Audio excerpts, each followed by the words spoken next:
Hi everyone, in this quick tip tutorial, we're going to take a look at saving and importing templates in the Affinity suite on the iPad. Now I'm a designer, but everything we cover here applies to photo and publisher as well. Let's get started.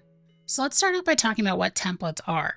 Much like a regular saved file, templates are documents that you create and save complete with all of the text attributes, effects, guides, layers, things like that.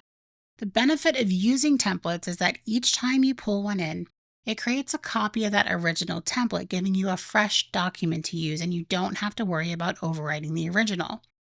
Any non-destructive edits that were pulled in from that original template can be adjusted, and you can export it as a final document while leaving the original template untouched.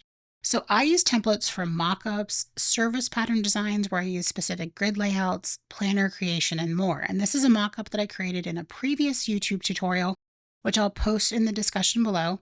And I've saved it as a template so I can pull it in any time that I need to create a mockup for a new design. If I open up my layers panel, you can see that all of my original layers are intact, including all of the effects that I added to particular ones.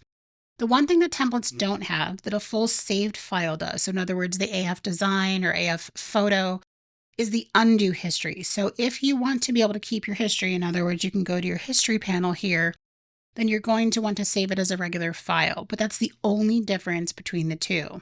The other benefit to templates is that you can easily share them with others, and your original file is going to remain untouched. So let's talk about how to save templates. Let's just pretend that I haven't already saved this one. I'll go up to the Documents menu at the top and choose Export as Template. This is going to give me a dialog box where I can name the template, and then just like saving a file, it's going to allow me to place it where I can access it later. Now, I tend to keep mine in cloud storage so that I can access them from anywhere. Once the template's saved, it can be imported into any of the Affinity apps on both the iPad and desktop because the extension is the same. Now that the template is saved, let's talk about how to import them. So I'm back in my home screen here, and you can do this one of two ways. First, you can choose New and choose New from Template.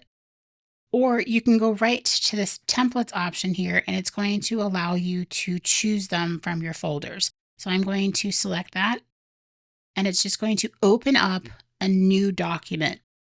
Now, if I go back to my home screen, you can see that because this is a copy of my original, which was already named, this is untitled, which means that I want to go ahead and go to this burger menu and choose Save As, and save this as an entirely separate file. Any changes that I make to this one are not going to impact the original template. If you have any questions about what I covered, or ideas for other tutorials you'd like to see here on my channel, let me know in the comments below. If you'd like my teaching style, check out my full-length classes either on Skillshare or my own learning site, The Creator Collage. I've linked to both below. I have lots more coming to the channel, but in the meantime, you might want to check out one of these two next. Thanks for watching.